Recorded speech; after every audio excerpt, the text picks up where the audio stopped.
Salut à tous, c'est Blood Red Sandman, et aujourd'hui je vais vous parler de Mario Kart, un jeu qui est sorti le 1er décembre au Japon, le 2 en France, et que j'ai comme beaucoup eu la chance de précommander, et donc que j'ai eu le 31, et j'ai eu le temps de le finir, ce qui va me permettre de vous en parler plus en détail. Donc c'est un jeu qui bien évidemment a été édité par Nintendo, et développé par Retro Studio, vous savez les gars qui ont commencé par la saga des Metroid Prime, et qui ont enchaîné avec Donkey Kong Country Returns, bref des gars qui commencent, mais qui commencent très bien. Et puis on a surtout Satoru Iwata en tant que producteur exécutif, celui qui avait bossé sur la plupart des Mario Kart et qui a bossé sur quelques Zelda et sur la plupart des jeux Kirby. Alors Mario Kart, pour les trois au fond qui ne connaissent pas encore, c'est un jeu de course arcade dans l'univers de Mario. En gros, on a 8 personnages au début, on a 8 personnages qui se débloquent par la suite, et puis on peut jouer avec notre Mii si on veut. Il y a plusieurs modes de jeu, le mode Grand Prix, le mode chasse aux pièces qui consiste juste, on est plusieurs sur une map et on doit ramasser le plus de pièces possible, et la bataille de ballons, on est plusieurs sur une map et le but c'est de crever les ballons des autres. Alors je vais développer un peu plus le mode Grand Prix puisque c'est quand même le mode central du jeu. On a 4 Grands Prix différents, donc on a 8 Grands Prix différents, donc 4 nouveaux et 4 rétros, hein, comme d'habitude, ce qui nous fait un total donc de 32 courses, dont 16 qui sont entièrement nouvelles, et ça fait toujours plaisir. Mais ça reste assez classique, si vous avez joué à un Mario Kart, vous avez déjà remarqué que c'était comme ça. Niveau gameplay, ça reste assez classique aussi, hein, c'est du Mario Kart, un bouton d'accélération, un bouton pour le frein, on se déplace avec le stick, et puis on a un bouton pour lancer des objets. Alors les objets, pareil, on retrouve toujours les objets habituels, hein, les bananes, les carapaces, les éclairs, les étoiles, bref, je vais pas tout détailler. Jouez à Mario Kart si vous n'y avez jamais joué. Et en nouveaux objets, on en a 3. On a la fleur de feu qui nous permet de balancer des petites boules de feu. Alors il n'est pas complètement nouveau puisque si vous vous souvenez, dans Mario Kart Double Dash sur GameCube, c'était l'objet spécial des frères Mario. Ensuite on a la feuille qui permet d'avoir un kart avec une sorte de costume tanuki, avec la petite queue de raton laveur qui nous permet de tourner sur nous-mêmes et qui nous sert de bouclier, puisque c'est vrai, dans Mario Kart il n'y a jamais eu de bouclier jusque là, et donc cet objet est très appréciable. Et puis le dernier objet qui est vraiment le plus original, il s'appelle la toussette, et ça fait qu'en fait on a 7 objets qui tournent autour de notre carte. Alors si je ne me trompe pas, on a une carapace verte, une carapace rouge, une étoile, une banane, une bombe, et puis il m'en manque 2, je ne sais plus ce que c'est. Enfin bon, on a 7 objets de base et on peut les balancer dans l'ordre qu'on veut, donc c'est assez sympa, mais c'est un objet qui est évidemment relativement rare étant donné qu'il est relativement utile. En parlant des nouveautés, donc les quelques nouveautés de gameplay, vous l'avez vu dans les trailers, puisque les trailers insistaient lourdement sur ça.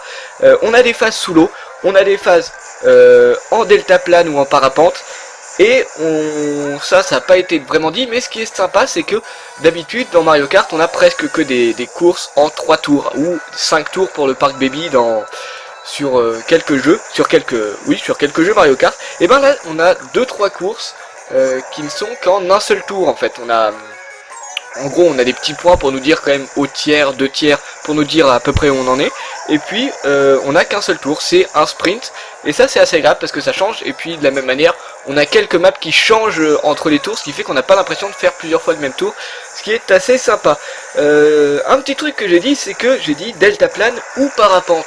Et oui, parce que vous l'avez sûrement vu dans les trailers aussi, la nouveauté de ce Mario Kart, c'est qu'on peut customiser son kart. Alors, on peut le customiser par 3 éléments, le châssis, les roues et le deltaplane parapente. Ce qui fait que si on a envie de jouer avec Toad mais qu'on aime les maniabilités lourdes, c'est-à-dire un kart qui a une grosse vitesse de pointe mais pas beaucoup d'accélération, et ben on peut, parce que niveau kart on peut faire vraiment ce qu'on veut.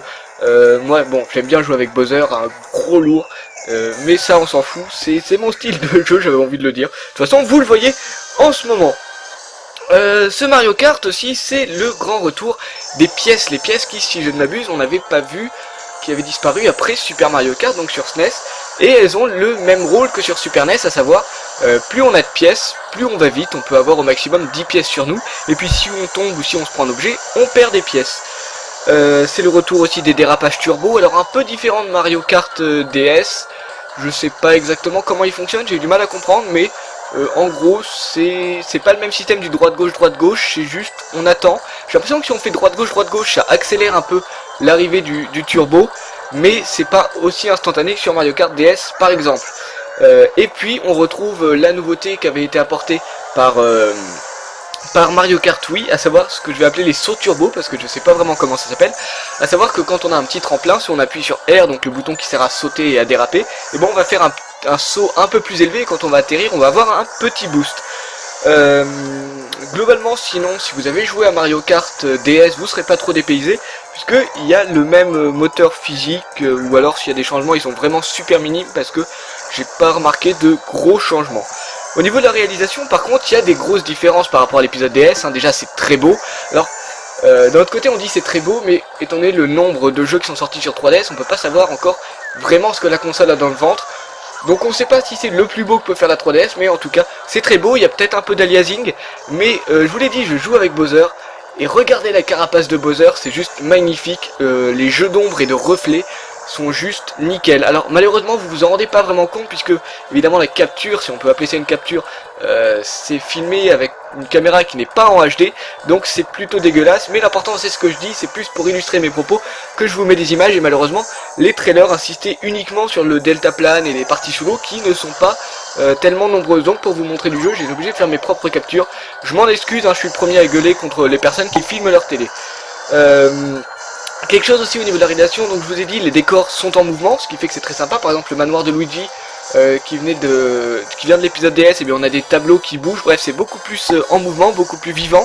Les musiques sont très variées et excellentes. Les musiques sont de Ichiro Shimakura, Hironoku Yakata et Shinya Utoge. Trois personnes qui avaient surtout bossé sur les Mario Party 6, hein. Dans le staff on n'a pas grand monde qui avait déjà bossé sur les Mario Kart, à part Satoru Iwata donc. Et puis au son on a Koji Kondo, hein, le Koji Kondo, les Zelda, les Mario, bref on va pas le présenter. C'est un jeu sinon aussi qui est super sympa à jouer, parce qu'il est bourré de clins d'œil. Évidemment c'est l'univers Mario, mais c'est aussi un peu l'univers Nintendo. Niveau clin d'œil nouveau, on a les nouveaux jeux Nintendo qui sont sortis il y a pas longtemps, à savoir on a deux courses qui font référence à Pilot Wings, qui sont d'ailleurs super bien. C'est vraiment mes courses préférées, avec la musique de Pilot Wings. Et puis on a des courses Mario Galaxy, enfin on a une course Mario Galaxy qui s'appelle, je sais plus, je crois que c'est le monde glacé d'Harmonie ou un nom comme ça. Et en parlant d'Harmonie, justement, on a des nouveaux personnages. Alors on retrouve les classiques, hein, Mario, Luigi, Peach, Bowser, Donkey Kong. Et puis on a des nouveaux, alors si je les oublie pas, on a Harmonie, Metal Mario, Wiggler et la Reine des Abeilles. On a aussi Lakitu, je sais plus si on pouvait le jouer avant, enfin bref, voilà, on a quelques nouveaux personnages, c'est toujours agréable. Alors, ce jeu évidemment n'a pas que des qualités, il a quelques défauts, mais pas tant que ça. Par exemple, un petit truc qui me manque un peu, c'est que, je sais pas si vous avez remarqué, mais quand on finit son tour avant, on avait notre temps au tour, et puis quand on faisait le deuxième tour, on avait le récapitulatif des temps au tour. Ben là on n'a pas du tout le temps au tour, il n'est pas affiché, on sait pas si on a fait mieux ou moins bien qu'au tour précédent. Donc c'est pas super important, mais c'est vrai que c'est un peu con quoi, parce qu'à mon avis c'est pas le truc le plus chiant à coder pour ajouter, mais c'est plus là, c'est du détail, mais tant pis. Ensuite un petit problème, c'est qu'il y a je pense que c'est limite de l'ordre du bug, à savoir qu'on a tous été, si vous avez joué à Mario Kart, dans la situation où on a une carapace rouge qui arrive derrière nous, et on vient de ramasser une caisse à objets, donc on est avec le réalisé par Koji Kondo, et on stresse parce qu'on sait que si on est premier, on aura quasiment forcément une banane ou une carapace verte, et donc il suffit de faire arrière et déposer l'objet pour laisser l'objet derrière nous et ne pas se faire toucher par la carapace rouge. Mais malheureusement, étant donné que l'être humain n'est pas très patient, on n'attend pas le dernier moment, on bourrine le bouton, et quand on fait ça, ça fait que si on n'a pas le temps, si l'objet n'est pas encore débloqué et qu'on se fait quand même toucher par la carapace rouge, et même si on touche à rien, dès qu'on se rétablit, l'objet va partir tout droit, sans qu'on ait rien demandé, donc un petit bug, c'est pas énorme. Voilà, j'insiste dessus parce qu'il n'y a pas beaucoup de défauts, donc autant les dire. Et peut-être le plus gros défaut, c'est que les persos mettent du temps à se débloquer. Et au contraire, par exemple, je prends Mario Kart DS parce que c'est celui auquel j'ai le plus joué. En fait, à chaque fois qu'on finissait une série de 4 coupes, on débloquait soit un kart, soit un personnage. Là, le seul truc qui se passe, c'est qu'une fois qu'on a fini tout le championnat en 50 cm3, donc la difficulté facile, on débloque le Mi, et après pour débloquer les autres personnages, il faut attendre le 150 cm3, et là, à chaque coupe, on débloque un personnage, donc ça fait que tout le début du jeu, pendant la première moitié du jeu, on débloque qu'un seul personnage, et après, à chaque coupe, on en débloque un, donc le rythme est un peu bizarre. Mais voilà, sinon, voilà, je l'ai dit, il a des gros points forts. Il est très beau, il est très maniable, même en vue à la première personne, parce que oui, je l'ai pas encore dit, mais on peut débloquer une vue à la première personne, bon, qui est beaucoup moins pratique que que la vue normale, mais qui a le mérite de marcher. On peut servir du gyroscope pour se diriger. Vous le voyez sûrement à l'écran, je suis en train d'essayer. Oui, je précise aussi que je joue comme une merde, mais c'est surtout parce que je suis dans de très mauvaises conditions. Essayez de m'imaginer, je joue, entre moi j'ai une pile de comics, j'ai la caméra qui est posée sur la pile, et derrière, avec les bras tendus, je suis en train de jouer et je ne regarde pas l'écran de la 3DS, je regarde l'écran du caméscope. Donc c'est loin d'être idéal pour jouer, c'est pour ça que je joue très mal. Donc je ne rends pas honneur à la maniabilité à la première personne, mais elle est quand même relativement maniable. Il y a une vraie difficulté, le jeu est vraiment difficile, alors je sais pas si c'est parce que l'IA a été upgradée, je sais pas si c'est à cause du côté des pièces, parce que mine de rien, quand on se fait toucher, non seulement on perd toute son accélération, mais en plus on perd des pièces, donc on a une vitesse de pointe plus faible. Mais quoi qu'il en soit, voilà, le jeu devient plutôt difficile vers la fin. C'est un jeu qui est très fun évidemment, et qui a une replay value énorme, puisque de toute façon, même une fois qu'on a fini les 4... les 4 modes de difficulté, hein, 50 cm3, 100, 150 et 150 miroirs. D'ailleurs, petit point faible que j'ai oublié, quand on finit le 150 miroirs, et ben on débloque rien. Ça c'est pas top quoi. Enfin bon. Mais après le truc c'est que pour débloquer les pièces de cartes, les morceaux de cartes, et bien il faut récupérer des pièces. Justement, il faut récupérer des pièces, donc au début c'est toutes les 50, puis toutes les 100, puis toutes les 200. Donc ça fait qu'on est obligé de refaire les courses pour récupérer des pièces, pour avoir des nouveaux morceaux de cartes. Et puis d'ailleurs un truc qui fait que le jeu risque d'être très dur à finir, c'est que on débloque aussi des morceaux de cartes, puisque à la fin de chaque coupe, on est noté soit par une lettre, soit par une, 2 ou 3 étoiles. Et ben par exemple là j'ai débloqué à la fin en finissant, j'ai débloqué un item parce que j'avais fini toutes les coupes avec au moins une étoile. Donc je suppose qu'il y a la même chose avec 2 étoiles et 3 étoiles. Et croyez-moi, pour tout finir en 3 étoiles, ça va prendre du temps, je pense. Donc je me rends compte que je commence à prendre beaucoup de temps, donc il est temps de conclure. En gros, Mario Kart 7 c'est très bon, c'est un jeu très fun. Si vous êtes un possesseur de 3DS, c'est un des jeux qu'il faut avoir, bien évidemment.